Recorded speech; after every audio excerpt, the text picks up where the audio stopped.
عہد جدید میں سے رومیو اس کا نامہ باب 19ویں تا 33ویں آیت مقدسہ کی تلاوت کو ہم سنیں گے۔ عزیزو، کلام مقدس میں یوں مرقوم ہے، پس تو مجھ سے کہے گا، پھر وہ کیوں عیب لگاتا ہے؟ کون اس کے ارادہ کا مقابلہ کرتا ہے؟ اے انسان، بھلا تو کون ہے جو خدا کے سامنے جواب دیتا ہے؟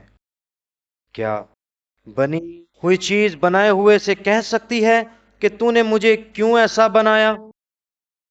کیا کمہار کو مٹی پر اختیار نہیں کہ ایک ہی لوندے میں سے ایک برتن عزت کے لیے بنائے اور دوسرا بے عزتی کے لیے؟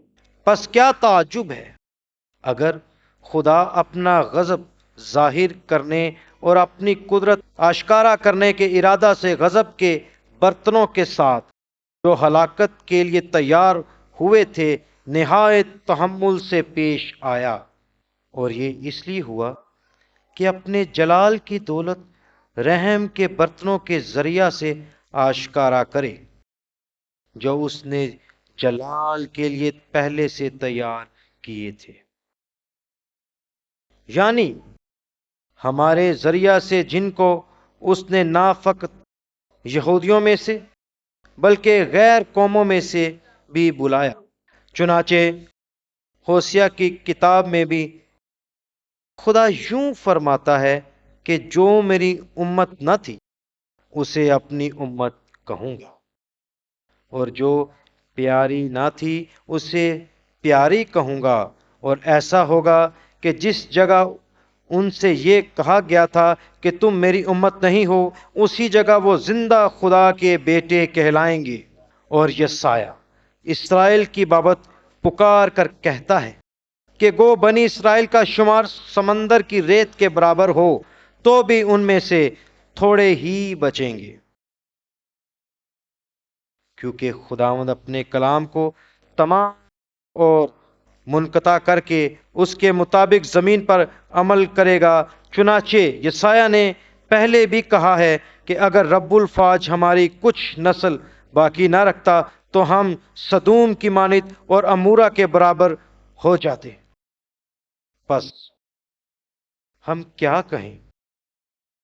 یہ کہ غیر قوموں نے جو راست بازی کی تلاش نہ کرتی تھیں راست بازی حاصل کی، یعنی وہ راست بازی جو ایمان سے ہے، مگر اسرائیل جو راست بازی کی شریعت کی تلاش کرتا تھا اس شریعت تک نہ پہنچا۔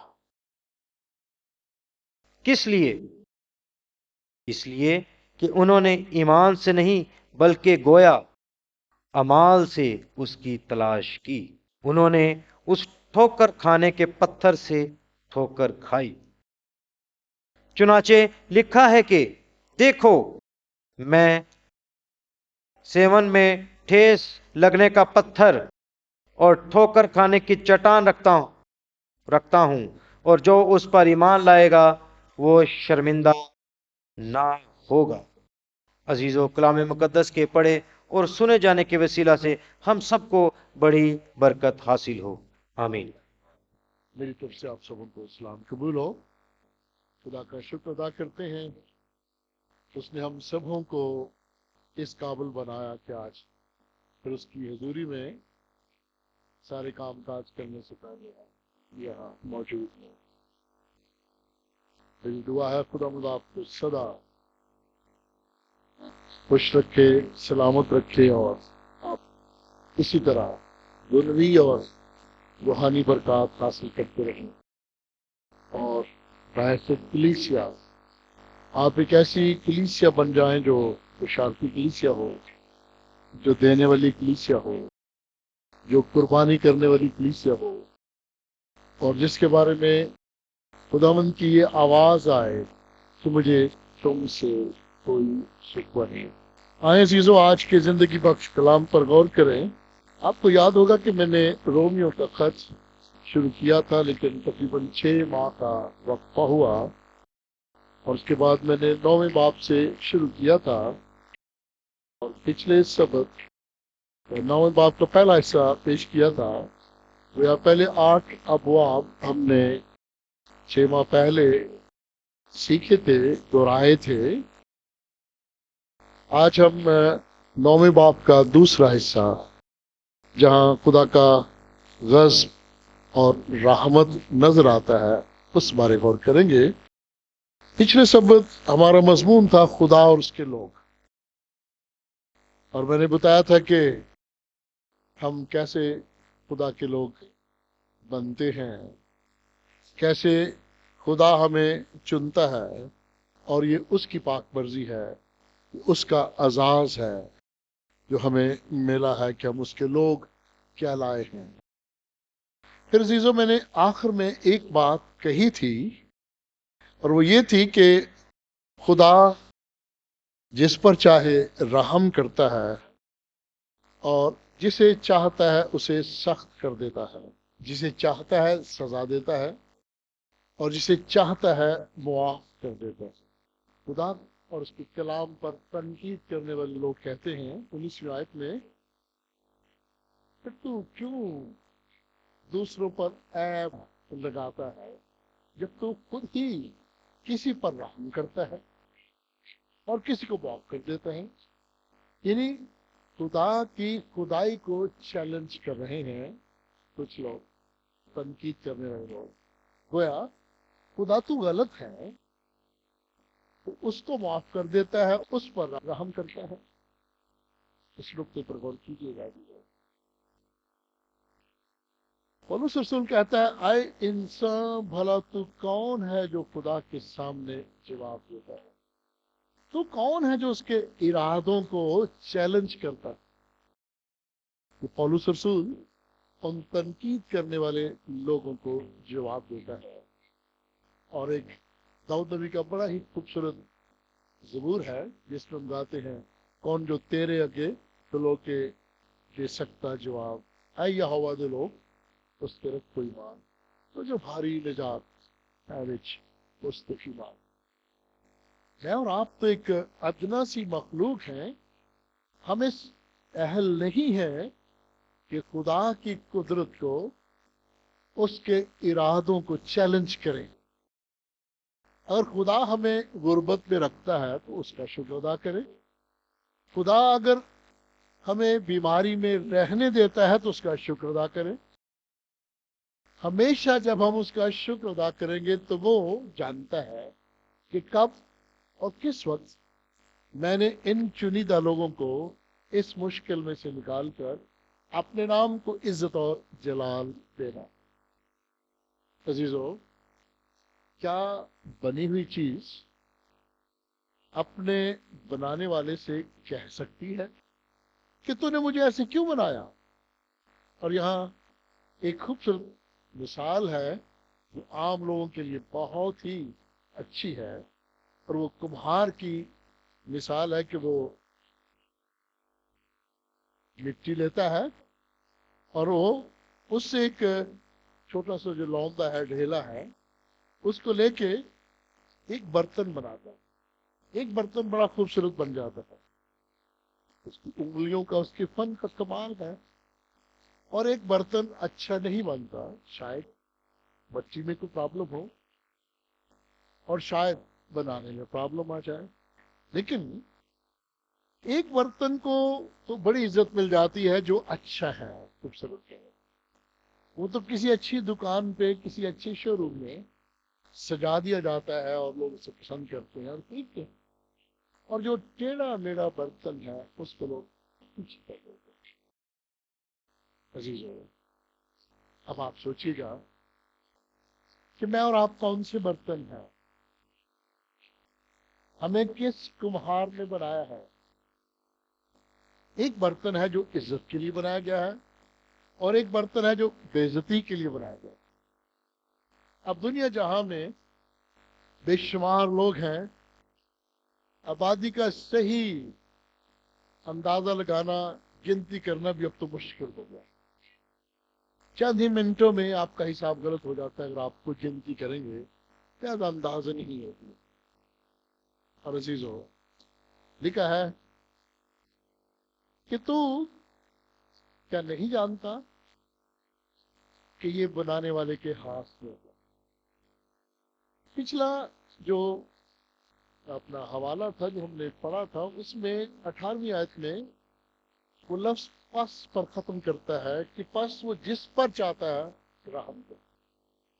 اور اگلے حصے کو پھر وہ پس ہی سے شروع کرتا ہے کہ پس تو اس پر کیوں الزام لگا.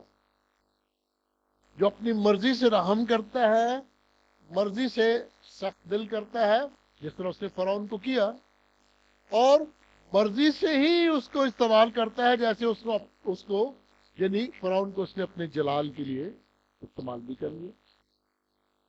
پیاری بہن اور پیارے بھائی ہو، اور یہاں 22ویں آیت میں پھر وہ کہتا ہے بس کیا توجہ ہے. اگر خدا اپنا غضب ظاہر کرنے اور اپنی قدرت سے آشکارا کرنے کے ارادہ سے غضب کے برتنوں کے ساتھ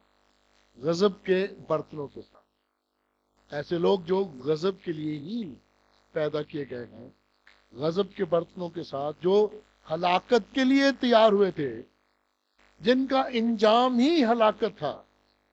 کبھی کبھار ہم سوچتے ہیں کہ فلاں بندہ تو ہم سے بھی زیادہ گیا گزرا، اس کے اعمال ہم سے اچھے نہیں تھے، اور پھر ہم چند ہی سالوں میں دیکھتے ہیں کہ اسے تو خدا نے روحانی اور جسمانی برکات سے نواز دیا ہے.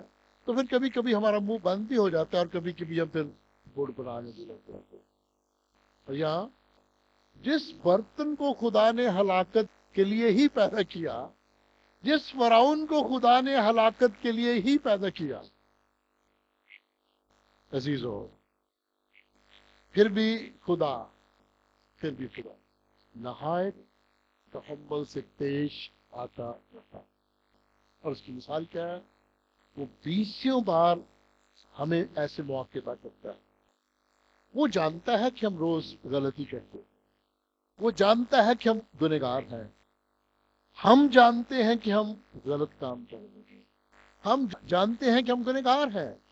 پر عزیزو خدا تحمل اور برداشت سے کام لے. اور اگر ہم کرنتھیوں کے خط میں 13ویں باب کا مطالعہ کریں اور اس طرح پولس رسول کے دوسرے خطوط کا مطالعہ کریں اور یسوع المسیح کی زبان مبارک سے نکلے ہوئے ان الفاظ پر غور کریں، ان میں ایک دوسرے کو یہی تلقین کی گئی ہے کہ برداشت کریں، صبر کریں. صبر کرنے سے، برداشت کرنے سے ایک وقت آئے گا خدا تمہیں اس کا صلہ دے گا، تمہیں خوشی حاصل ہوگی. برداشت کرنے سے موافق عنصر بھی پیدا ہوگا. پیاری بہنوں، پیارے بھائیوں، خدا تحمل کرتا ہے، نہایت تحمل سے پیش آتا ہے. اور 23ویں آیت میں لکھا ہے اور یہ اس لیے ہوا کہ اپنے جلال کی دولت رحم کے برتنوں کے ذریعے آشکارا کر. یہ اس لیے ہوا کہ خدا چاہتا تھا کہ وہ اپنا جلال اور جلال کی جو دولت ہے وہ ان برتنوں کے ذریعے ظاہر کرے جن پر رحم کیا گیا ہے. اور اسی لیے کہا رحم کرو تاکہ تم پر بھی رحم کیا جائے. ایسی بہت ساری مثالیں ہیں جن میں رحم کرنے کی تلقین کی گئی ہے. میں نیک سامری کی کہانی پوری نہیں آپ کو سناؤں گا، صرف یاد دہانی کے لیے. کس نے کس پر رحم کیا یاد ہے نا؟ ہم کس پر رحم کرتے ہیں یہ بھی آپ نے ہی سوچنا ہے. اور عزیزو خدا اپنے جلال کی دولت یعنی اس کی رحم کی دولت بھی بے شمار انگنت ہے، اور وہ برتنوں کے ذریعے، رحم کے برتن جو میں اور آپ ہیں، ہمارے ذریعے وہ ظاہر کرنا چاہتا ہے، آشکارا کرنا چاہتا ہے. اور میں اور آپ کون ہیں؟ ہم وہ جلال کے برتن ہیں جو پہلے سے ہی خدا نے تیار کر رکھے ہے کہ میں نے ان برتنوں کو استعمال کرنا. جیسے یعقوب کو تو پیچی میں چن لیا گیا نا یعقوب اور عیسو تو دونوں پیٹ ہی میں تھے نا. جب یہ کہا گیا کہ چھوٹا آگے سرفراز ہوگا اور بڑا چھوٹے کی خدمت کرے. کیا خدا کو عیسو سے نفرت تھی؟ یہ پچھلے حوالوں میں ہم نے پڑھا ہے. نفرت نہیں کی، لیکن یہ پاک مرضی ہے کہ اس نے چھوٹے کو چنا.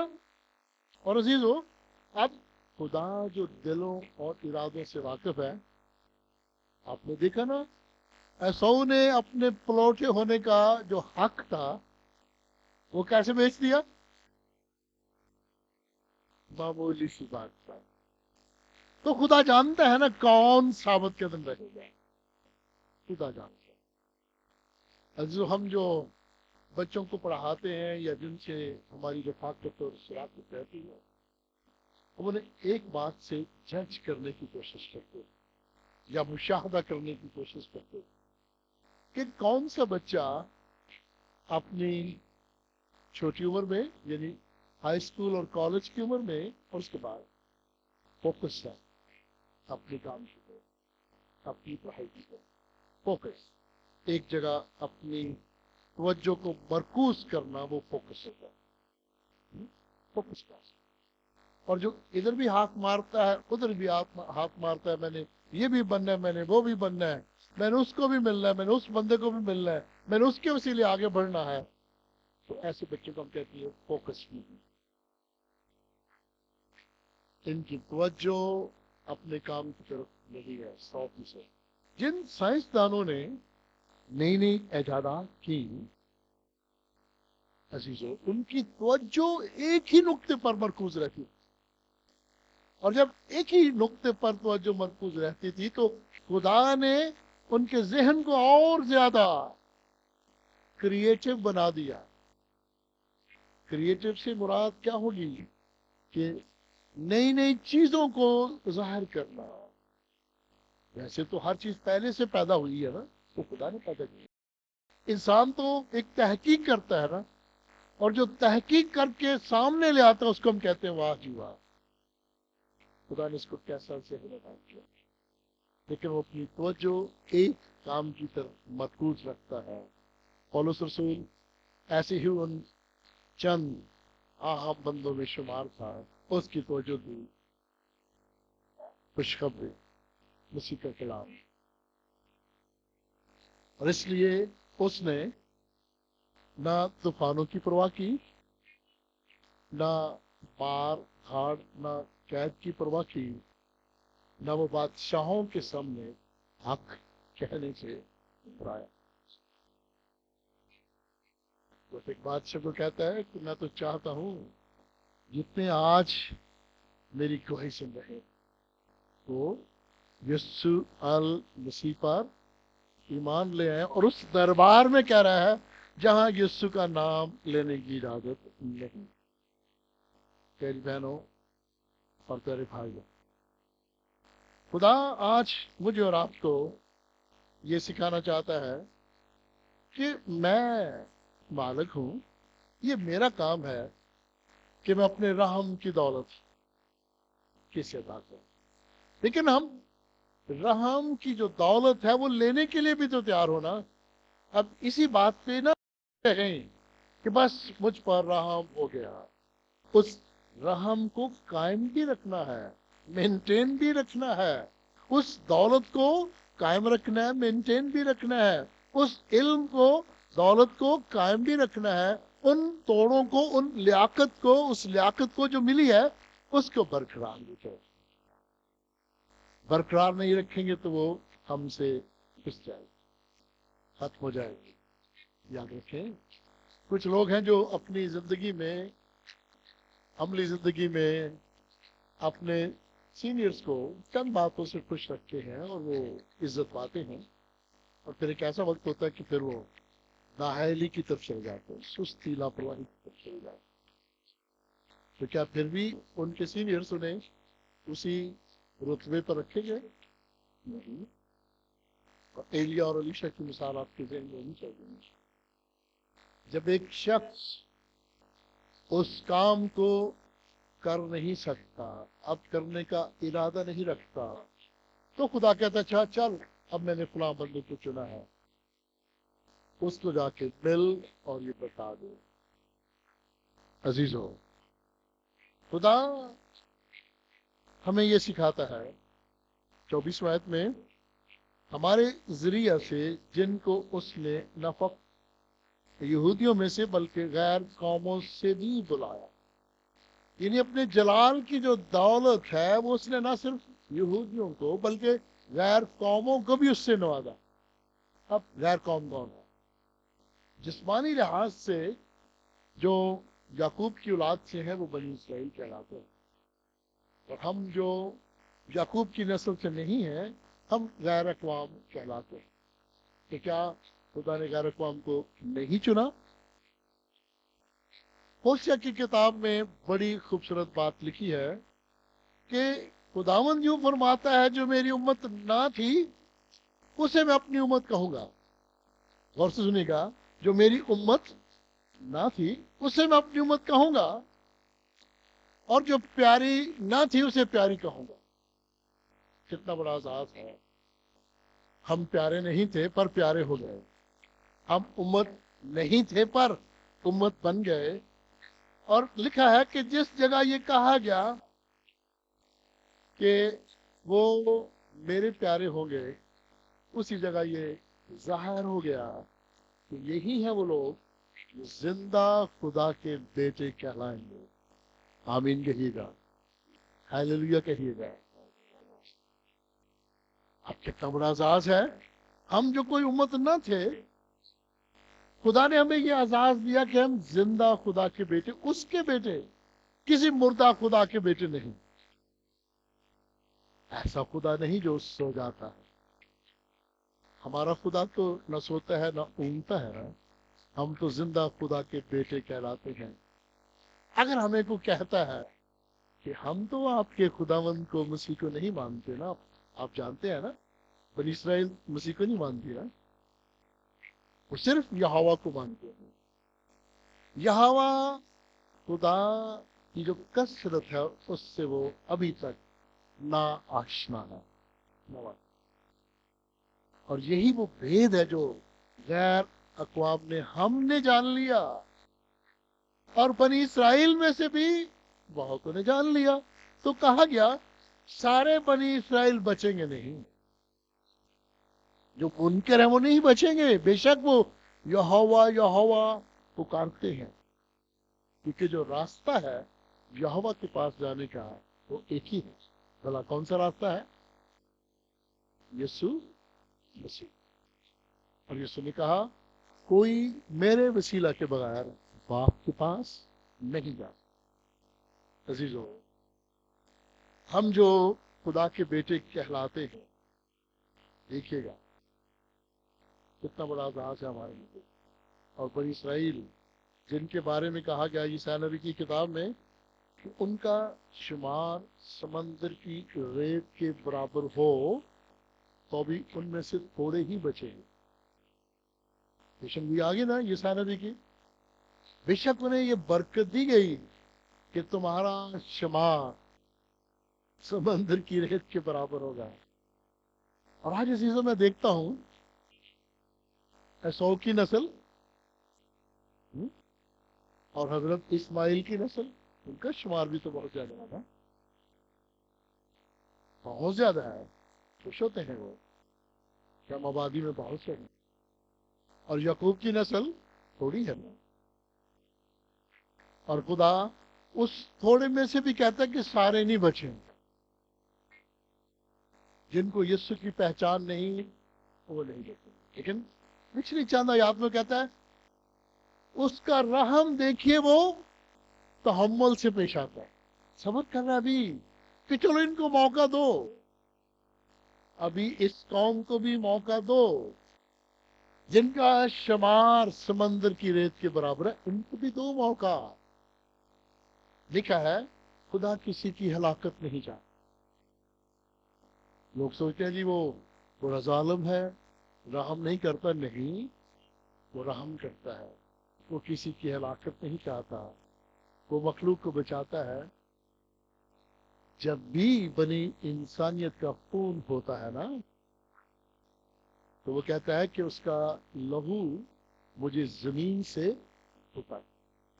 بے شک تم نے سارے گواہ مار دیے ہیں، سارے گواہان کو غائب کر دیا ہے، تو بھی خدا جانتا ہے اس کا جو ناحق خون ہے وہ بولتا ہے۔